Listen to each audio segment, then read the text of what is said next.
He gave all his energy, he has given all his family sacrifice and everything. And eventually the body gave up, or the brain gave up. And as you might know, because of stress, the neurological structure of the brain changes, and that started happening. So after 25 years of working hard and reaching to a very good position, this gentleman started hallucinating. So he started seeing different things. And with that, with those imagination, he was started seeing snakes and everywhere. So initially when this thing started, he was seeing little snakes or small snakes in very few areas.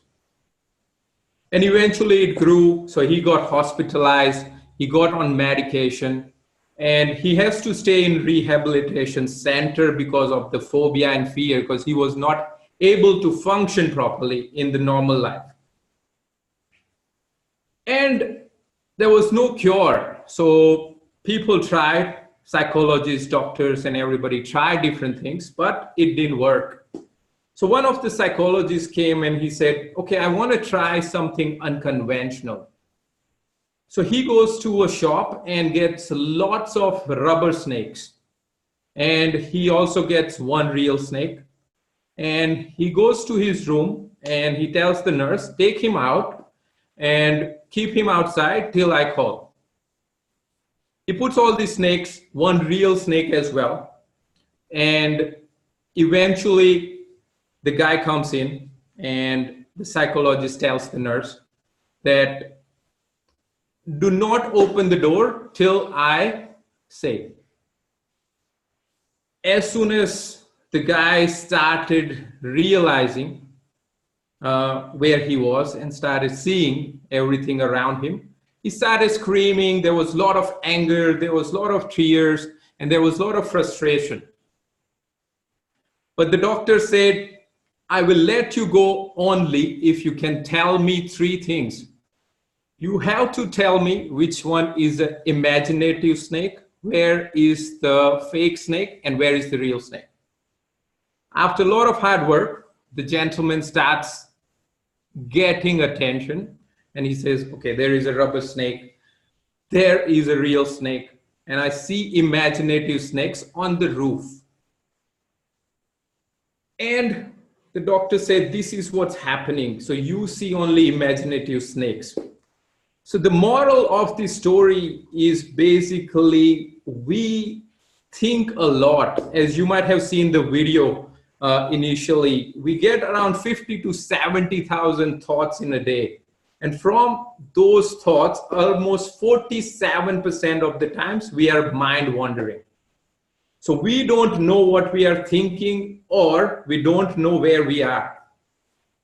And that's why this workshop is going to help you get that clarity.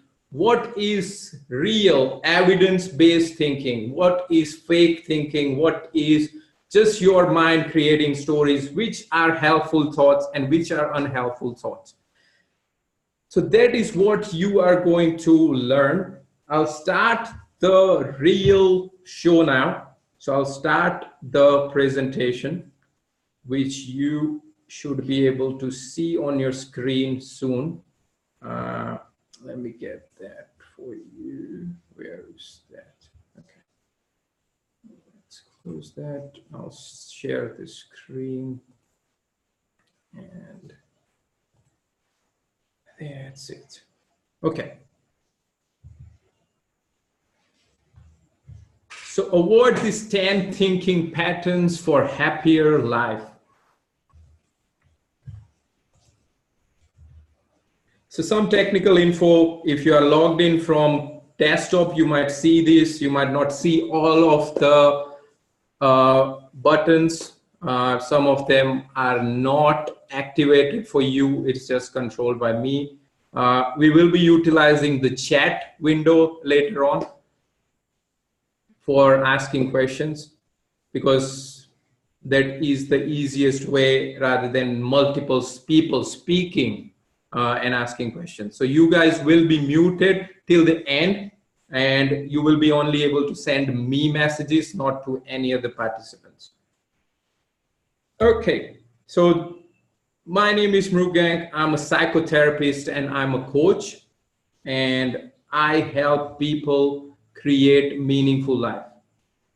So I'll stop my video so you cannot get distracted as well. So my main expertise is behavior change. And you will see that as we go along, how I help people get understanding where they are getting stuck and how they are getting stuck. Okay. So the model which I use is called the O model, which is based on scientifically proven research on cognitive behavior science. So with the O model, the O stands for awareness, wisdom, and ethics. This is the fundamental skill-based. So it's a skill-based tool or a model which I utilize with a lot of my clients. And this is based on skills. So you have to practice these things for well-being or seeking happiness. So awareness, as I said, 47% of the time we are mind wandering. So in awareness, I teach living in the present moment. So experiencing the real world, not mind wandering or daydreaming or worrying. Most of the times, if we go in the past, we bring worries. And if we go in the present, in the future, we bring fear or anxiety.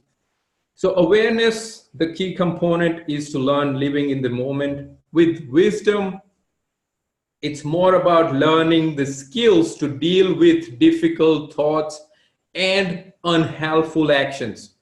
So that's where we learn about wisdom. Ethics. Ethics about know what you care about and care about it. So basically, a lot of people I see, they talk about, oh, I care about my health and I care about my family. But when you ask them, how do you care about your health? They don't have any things to say.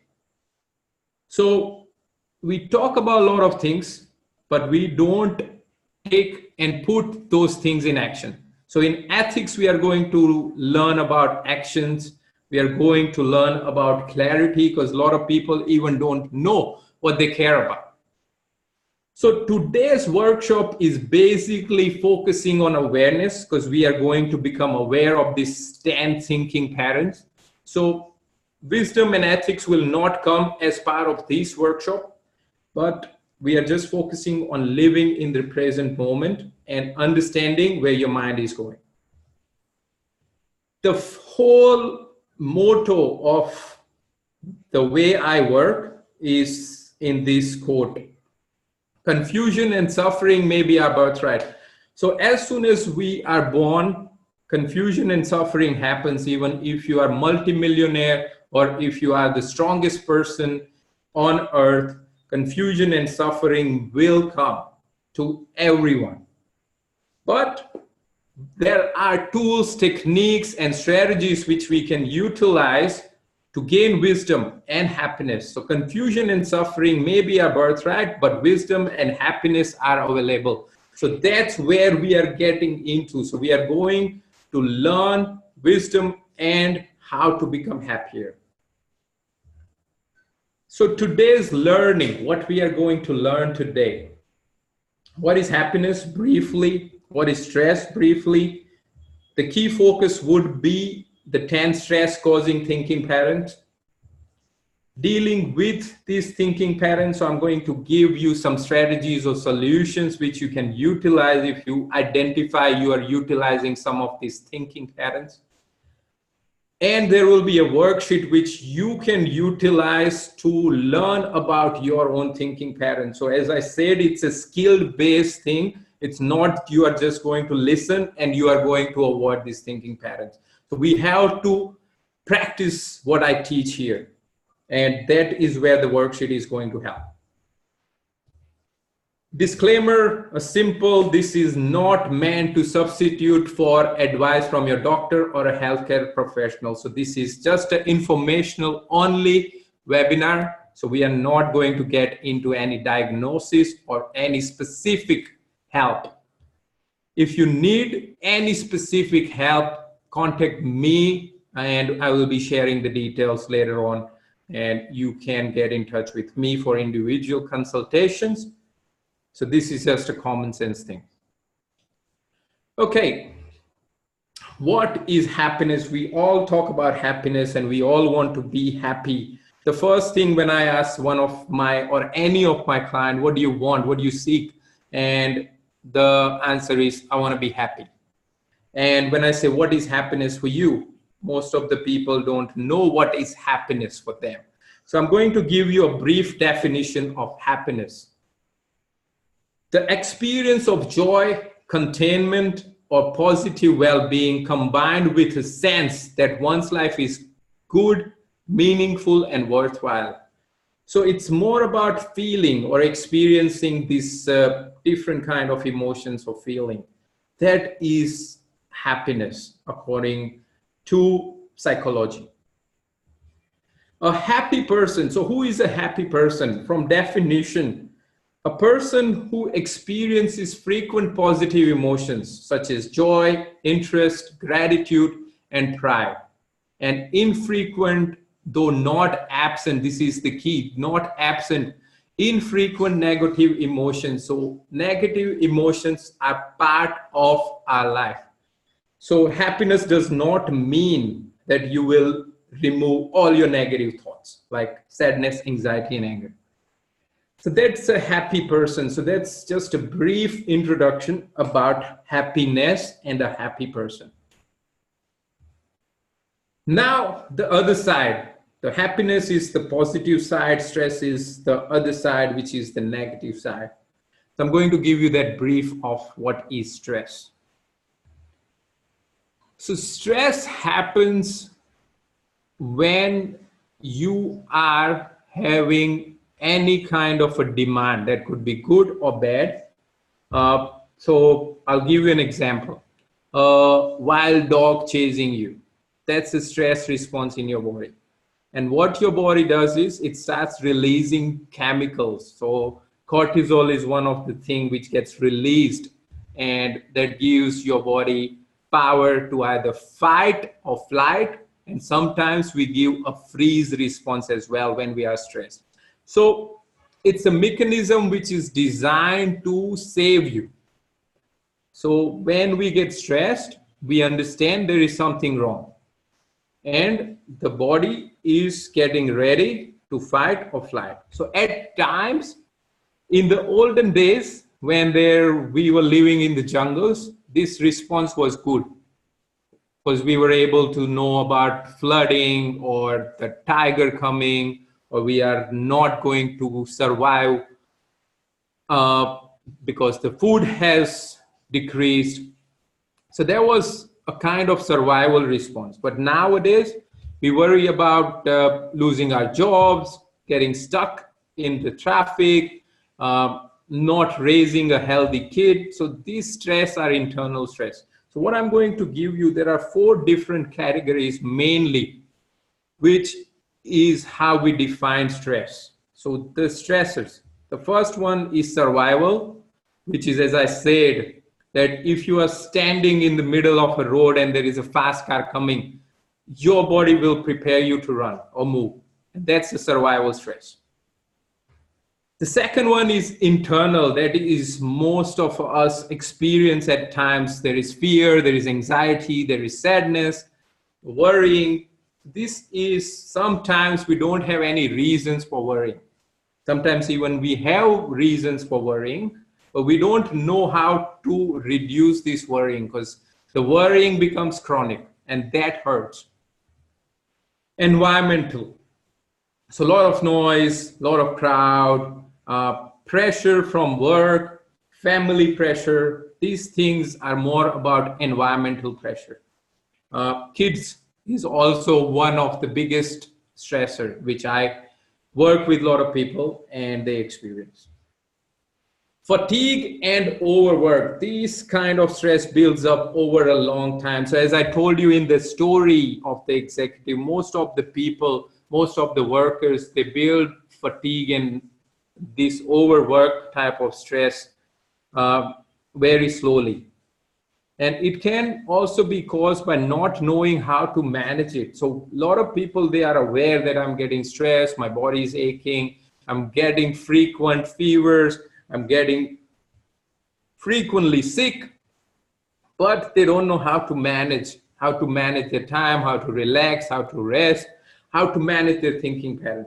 So fatigue and overwork, that does not hurt you in the moment, but it is cumulative. So you get stressed slowly and it hurts slowly. So that's about stress. So that was very brief. In my longer workshops, I talk about stress for almost 2-3 hours, and we go through a lot of details about stress in the body, in your brain, on your physical sensations, emotions, and things like that. So that's for maybe the next time. So now the key topic, the thinking patterns. So I'm going to take you quickly, not very quickly, but I'll give you the definition of these thinking patterns, and I'll be giving you an example of this thinking pattern. So you will be able to understand what it means. A note. So some of these styles might sound similar to one another. They are not meant to be distinct categories. So it's not distinct categories as we have seen in the stressors, right? But they are kind of patterns of your thoughts and which we all utilize. You will be able to sometimes say, oh, I'm feeling this is thinking pattern, but I'm also feeling this is also a thinking pattern. So there might be some gray areas as well. So it's not very clear-cut definitions, but it is going to give you some idea of your thinking patterns. So we'll start with the first one, which is called mental filter. And these thinking patterns in psychology, the technical word is cognitive distortion. So mental filter is the first one which we are going to look. So with mental filter, what we do is we pick up just a single negative detail from everything, and we just dwell into that single negative detail. So we don't think about anything else. I failed my driving test, so I will never pass again. I'll give you an example of my wife. She failed her first driving test in Australia because she didn't put the handbrakes down. And once she came out after the failure, her thinking was this, that because I made this single small mistake and I failed, I will never pass my test again.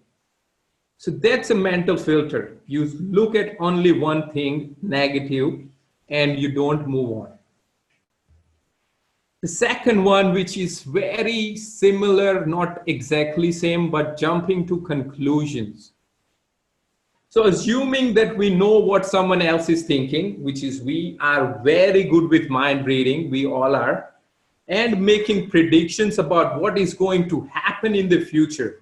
So we are become astrologers. So we start predicting the future. So for example, a project got delayed and the project manager concluded, my boss will fire me. So the project got delayed by 2 or 3 days or 2 or 3 weeks, but the conclusion from your mind is, I'm going to get fired. So you are started to make conclusions without even having any evidence. So that's jumping to conclusion. Personalization, this is one of my favorite one, and a lot of people I work with, they have this kind of thinking pattern. So this involves blaming yourself for everything that goes wrong or could go wrong. So you are the scapegoat. So you may only be partly responsible or not responsible at all, but you will personalize this and you will blame yourself. So for example, if something goes wrong in the project, I am to blame for it because I'm part of the project. If a family member is not happy, me being the father of the house, it is my responsibility to keep everyone happy all the time. And if they are not happy, I am to blame for it. I am having something wrong. So that's personalization. Don't worry that I will be giving you a worksheet so you can understand and contemplate on these things. So if you feel I'm going a little faster, don't worry, I'll be giving you all these definitions. Catastrophizing, so this is another one, blowing things out of proportion. You exaggerate the importance of things. So for example, I have little heartburn and I start thinking, I'm getting a heart attack, I'm gonna get a heart attack. So I blow out this thing, it's just a heartburn. If I disagree with my partner on something, I lose the relationship. It's just one disagreement that is going to cause a whole relationship. So I am blowing things out of proportion. Black and white, there are few people whom I work with, those perfectionists, they adopt this thinking pattern. Seeing only one extreme or other, no in-betweens or shades of gray. For example, if I don't score 80%, then I'm done. So 80% is the target. Anything less than that, I'm not good enough. I'm either the best or worse. There is nothing in between. So that's the two extreme ends of thinking. Shoulds and must. This is what we all do, and I adopt these thinking patterns at times. And I have a lot of shoulds and musts, which I am trying to lose it. So it becomes unhelpful when you use should and must statements to put unreasonable demands or pressure on yourself. So shoulds and must create rules in your mind. I should always get things right. I must never get upset with my kids. So shoulds and must are the stresses. They are creating boundaries. They are creating these rules which is not going to help you live a free life. So if you are having a lot of shoulds and musts, you might want to check that. Overgeneralization. Taking one instance in the past or present and imposing it on all current or future situations. So I'll give you this example. This happens with people who has had something happen in the past. So maybe abusive relationship, or some people I work with, child abuse and things like that. So what they cannot come out of the trauma of the past. And then they start thinking that everybody is going to hurt them. So if a child, a woman has been abused in the childhood, they are struggling to put trust into all males. So overgeneralization. So it takes time to remove these kind of thinking patterns. But so you look at one thing and then just assume everyone will do the same thing. Labeling, we all do labeling.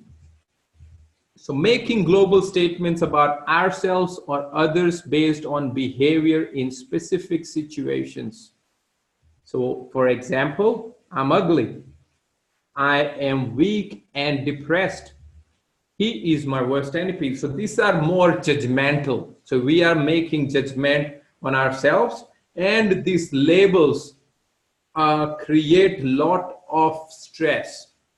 The people I work with a lot of teenagers and a lot of teenager girls, and they have this I am ugly while a label, that kind of a label they have put in, and they struggle. So I have to utilize body positivity techniques for them to take out these labels.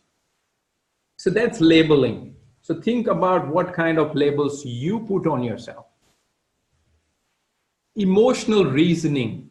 This is what we all use at times. Basing your view of situations or yourself on the way you are feeling. So not on real evidence, but based on what you are feeling. So for example, I feel it, therefore it must be true. I feel so depressed, this must be the worst place to work. Because I'm feeling in certain way, then it must be true. So we get caught up with our emotions and start judging things via or wearing the lens of our emotions. Magnification or minimization. So this is one of the another thing which we utilize. Often it means that you are magnifying the positive attributes of others or yourself and shrinking your own attributes, so your positives. So for example, Jack, in front of 50 people, he gives amazing speech, but he misses few words in the beginning because of anxiety. At the end of the speech, there was a standing ovation given to him. But once Jack comes off the stage, he starts thinking, I missed few words. So he starts magnifying that aspect and minimizing his accomplishment of that standing ovation. So this kind of thinking pattern, people do not look at the positive side of what they have achieved. So minimize and maximize. And this is the 11th one. So we are going on track. It's half hour. And I plan to finish this in 45 minutes. So we are going in track. So there will be enough time for question and answer if you have questions. The bonus one, compare and despair. This is the first thing which we've been taught in psychology class. Most of the people suffer because they compare, and because of comparison, we despair. And most of the times we compare the good things of others, or we perceive the good things. So when you look at someone else and you tell yourself you would rather be them or have that because you think you would be happier. I'll give you some examples and you would be able to find few examples of this. She is so slim. That is a comparison. So most of the time, people are not just comparing, they are becoming emotional as well. Their kids are so obedient and mine are not. So that brings sadness. His house car is so good. Look at his house. He has put amazing furniture. So most of the times people do comparison. They are not objective. They become emotional. And when we become emotional, we start feeling the despair or we start feeling the sadness that we don't have. So compare and despair. If we stop doing this, I think there are a lot of problems or a lot of stress which we can eliminate or reduce. So these were the 10 thinking patterns and the bonus one. Mental filter, jumping to conclusion, personalization, catastrophizing, black and white, should and must, overgeneralization, labeling, emotional reasoning, magnification and minimization. And the last one was the compare and despair. Don't worry if this was too quick. I will be giving you a worksheet, so you will be able to go through it again in your own time. Now, how do we deal with these thinking patterns? So as I said in the O model, awareness is the first thing which we need. If we are not sure, if we are not aware, all these things or all these thinking patterns will just go on the autopilot. And we are not even aware that we have created a habit of either generalization or black and white thinking or mental filters. So how do we deal with these thinking patterns? So just some of the ideas which you can explore. Identify the pattern. So awareness is the first thing. If you are not aware where your mind is going, then you will not be able to change yourself. So awareness is the first thing. So start becoming mindful. Check in with yourself every 5 minutes, 10 minutes. At the end of the day, start writing your journals and start finding out what kind of patterns which you are utilizing, what are the things which is causing stress. I utilize mindful meditation in my individual counseling and workshop. That is one of the tools which is going to bring your attention to the present moment. So mindfulness is one of the things which you can utilize. Remove emotions and examine the evidence. So once you become aware, you will be able to become more objective, and you will be able to remove those emotions and start judging, is this really true? Am I to blame? Okay, as a project manager, yes, the project got delayed. Am I to blame for everything? Do I need to stress for everything? Have I done everything which I needed to do? So looking at the evidences. Treat yourself like you treat a loved one. Compassion is what we lack in this world. And compassion for ourselves is one of the rarest things which I see. We don't love ourselves as we love our kids or wife or mother or father. We are always harsh on ourselves. So treat yourself like you treat a loved one. Be compassionate with yourself. If you're compassionate with yourself, then you will be able to spread and give love to somebody else. So be gentle. Don't be harsh on yourself. Survey. Ask people. Ask your loved ones. Ask your colleagues. Ask your friends. Ask your family members. I've been thinking this. How is this thinking pattern helping me? Do you think it is helpful? So ask my behavior, what you are observing. So ask people, ask your loved ones, and try to find out. Do some psychological assessments. I have few on my website which you can take as well. So survey yourself. Try to identify from others if you are not able to identify. Do a cost benefit analysis. So this is more about economics and accounting. So try to identify, if I am having this thought, is this helpful or this is not helpful? So that is what you can do with a cost benefit analysis. What is the profit and what is the not benefit of this? So that's what we are going to do.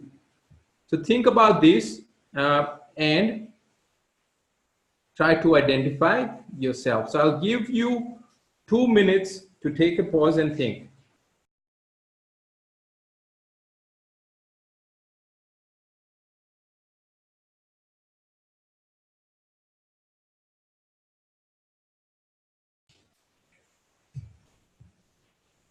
Okay, so from solutions, we are going to move to the exercise which I was talking about. So let me share something new. So I'll share you the worksheet. I'll be sending you the link in the chat option. So you will be able to utilize that. Okay. So this is the worksheet. I will send you the link which you can print it out. And then you will be able to look at your thinking patterns. So what I want you to do is print it out and then look at these options. So I'm never doing these thinking patterns, rarely doing it, moderately doing it, extremely doing it. So these are the thinking patterns and all the definitions of it. There are a few more than what I have told, just to distinguish them. After that, list your top 3 thinking patterns. So what I want you to do is list what you are utilizing the most after going through. You will need 5, 10, 15 minutes, maybe a week to analyze yourself. And when do you do it? Most of the times, there are always certain triggers which creates thinking patterns. So with some people, in some environment because of specific incident. So learn when is these thinking patterns are triggering. So if you are aware of it, then you will be able to change. And the last one is this thinking pattern stopping you from the person you want to be. So if you are utilizing a lot of shoulds and must, do you want to start becoming flexible?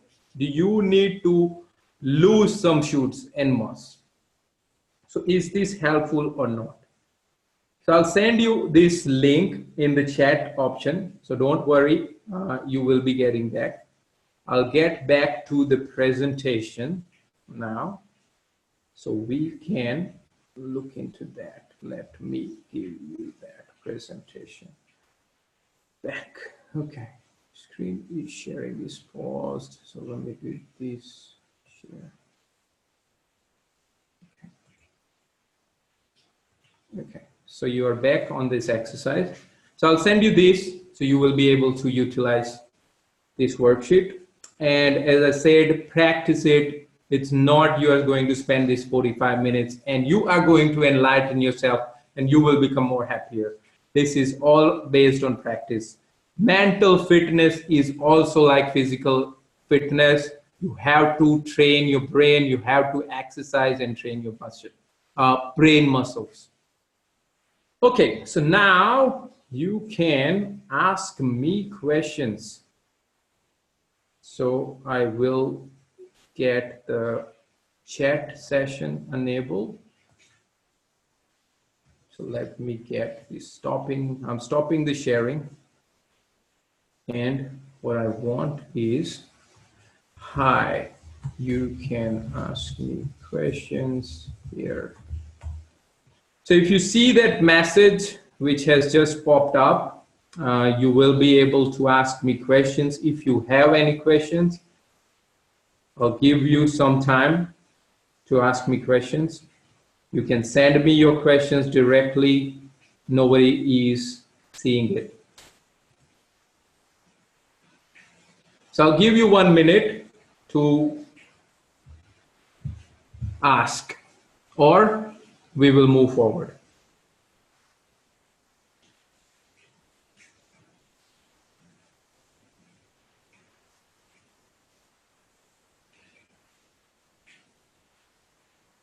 Okay, so I don't think there are questions from what I have gone through.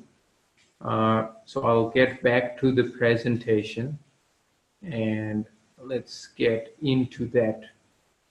So we can move forward a little bit more. Okay, so you can ask me questions later on. That's not a problem. This is from a mobile. If you are on a mobile, you can click participants and then chat, and you can send me questions as well. The other thing, I give free half-hour consultation. So you can click on the link on the website, manageyourmind.co. It's not .com, it's manageyourmind.co for consultancy. So you can click Let's Talk and it will enable the booking system and you can book some time with me. It's a free half-hour, non-judgmental call which you can have with me. The other options are email, phone, web, or Facebook. That's what we can do. What's next? So I will be hosting another webinar on 14th of August on stress reduction. So I'll be sending you the link. You can go and register yourself on manageyourmind.co/event. And I'll be doing this in 3 to 4 parts. So it will be going through the facts of stress, how vulnerable are you? So we will be looking at assessments. We'll be looking at techniques of coping with stress, increasing healthy habits, relaxation techniques, and that is what we are going to do. So thank you very much for everything and for being here. I'll start my video. You can see me now. So what you practice grows. If you practice awareness, it will grow. If you practice unhelpful thinking, it is going to grow. So that's what will happen. If you don't have any questions, you can see me now. I will be ending this webinar now because we don't have any questions. I will be sending you the worksheet, the event, and the details of the model. I will be sending you that right now on the chat window.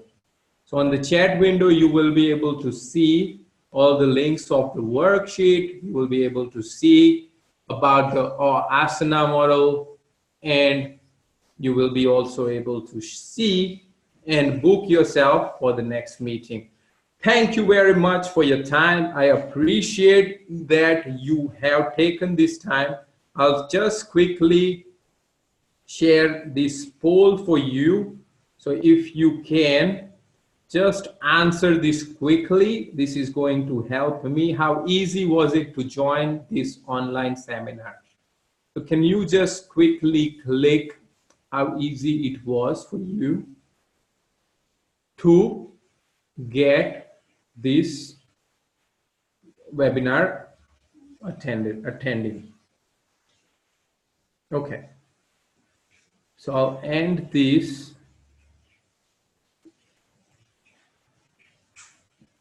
And I'll send you another poll, which is, was this worth your time? So I just want to know, was it worth your time? So can you just look into the polls and maybe submit your answer? Thank you very much. I will hope to see you in the next webinar. I hope it was helpful. If you want to chat or if you want to have any questions individually, I would be very happy to answer it. You know, book me, book a call with me, and we will have some productive discussion. Again, thank you very much for your time. Take care, and I'll end this meeting now. Bye-bye.